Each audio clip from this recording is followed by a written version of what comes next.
recovery rate higher than 1%. You gave it to them, so. Okay. The city attorney's office manages, along with finance department, I think 5 debt collection, different debt collection contracts. We outsource our debt collection on municipal courts, fines, ambulance fees, property taxes, and so forth. And in each of those contracts, we work hard to get the maximum return. But again, so many of these properties have, someone dies, families walk away, maybe they're underwater on they stop paying taxes, they're underwater. But often it's something like that there's no clear title to the property, nobody who knows who owns it. Nobody wants the responsibility of paying the taxes, and so they just sit there. This allows us to just cut through that, take them over, and turn them around. And that's we're excited about the opportunities, but you can't view what we're doing with our Strikeoff Light program in isolation. It is all part of a very strong focus on how we can improve neighborhoods and incent new economic activity in those neighborhoods. That's what we wanted to talk about today. If you don't have any other questions about that program, yes, ma'am. I have a couple questions on another topic. Yes, that's where I was going. Go Okay, ahead. great. Houston area survey is coming out tomorrow, and one of the questions that respondents get asked is, what do you think is the biggest problem in the city of Houston? And I'm asking for a colleague. She wants me to ask the same question of you. What do you see as the biggest problem for Houston right now? The question I get asked everywhere I go is about the condition of the streets. Condition of the roads and traffic. And it's a good news, bad news situation. The condition of the roads, we're putting more money into the Rebuild Houston program. It's just capital projects take time. The bad news is that we are a rapidly growing city. And any city the size of Houston is going to have traffic challenges. But that's what I hear. And the good news is that crime is way down, that the economy is doing very well. I hear concerns about the quality of education, but that's more, it's not as immediate as the questions I get about traffic and road conditions. And a follow-up to that, with regard to traffic, people are divided on whether public transit is the solution or more freeways is the solution. What do you think is how to solve the traffic, not just the streets, but the traffic problem? You solve traffic problems by all of the above solutions. You can't pour enough concrete to get around the traffic challenges we're going to have. But you need to have good roads with good connectivity, and you need to do enough planning so that you know where rooftops are going to be going, where retail is going to be going, and so you can put the street infrastructure in there to support that. But we need more mass transit, both buses and light rail. We need commuter rail for the region. We are working to expand our bicycle options. You cannot build your way out of traffic problems. You have to think your way out of traffic problems. And the good news is that there are a lot of folks who are moving to Houston, a lot of young people who are from Houston who view what they want in terms of housing and where they want to live in relationship to their job very differently than my generation and older generations. Less interest in commuting from the suburbs, much more interested in living close to work. A lot of young Houstonians do not have cars, which is why suddenly we're able to bring in Zipcar to Houston, why our V-Cycle program is just skyrocketing. Young people particularly, want other options that don't involve getting on a crowded freeway, and we want to provide them opportunities. 2 big items this week. One was we formally posted the equal rights ordinance that I've been talking about since my inauguration. I want to thank Councilmember Cohen for her hard work on this. She asked to be part of the process of getting this passed.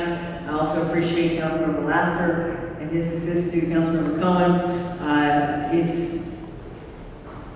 the draft is up and posted. It is, I think, an excellent starting point. I think we're close to where we want to be. It may get tweaked a little bit, but it will be going to Councilmember Cohen's committee next week for a full hearing, and I have every confidence that we will pass a strong equal rights ordinance for the city of Houston.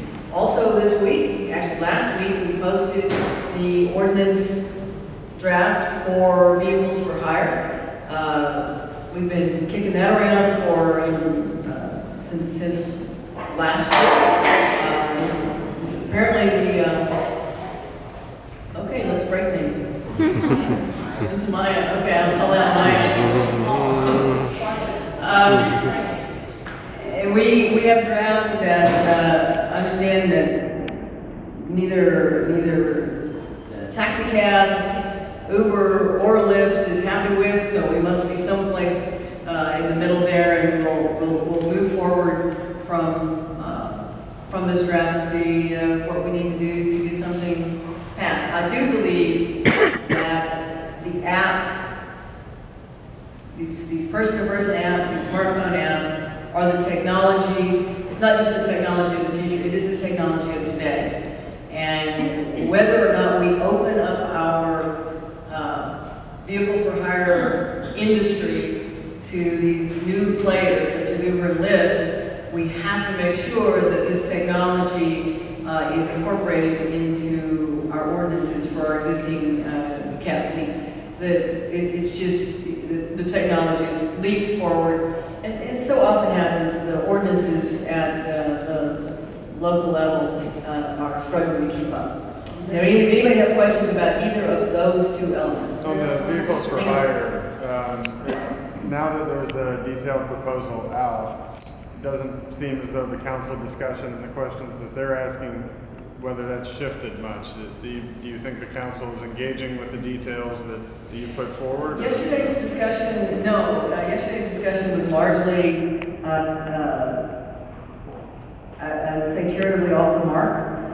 It was about whether vehicles for hire must pick up those with disabilities, and the answer is vehicles for hire must pick up those with disabilities if their vehicles are capable of carrying those people. There are very few. We have a better record of having vehicles for hire that are wheelchair accessible than most of our peer cities, but we do not have a requirement, and we are not anticipating a requirement that every vehicle for hire be able to handle a wheelchair. And that was the thrust of much of the discussion yesterday. I think Councilmembers just have a misunderstanding of what is both in the current ordinance and what is being proposed, because we do not require that all vehicles be handicap accessible. Anybody else on vehicles for hire or equal rights ordinance? Equal rights. Sure. There seems to be an absence of NAACP in the early in this process, and other civil rights organizations. What have you done to bring them into this discussion and have them be part of the stakeholders? Okay, well, first of all, we have worked with a number of stakeholders, and I think you will find over the next week, leading up to Councilmember Cohen's committee meeting, that a number of those stakeholder groups, the traditional civil rights groups, will be weighing in with letters of support. The first was the Anti-Defamation League, but we fully expect engagement by the traditional civil rights organizations, NAACP and LULAC and so forth. What people need to understand is that while we are taking a step forward for the gay and transgender community, we don't have any ordinances.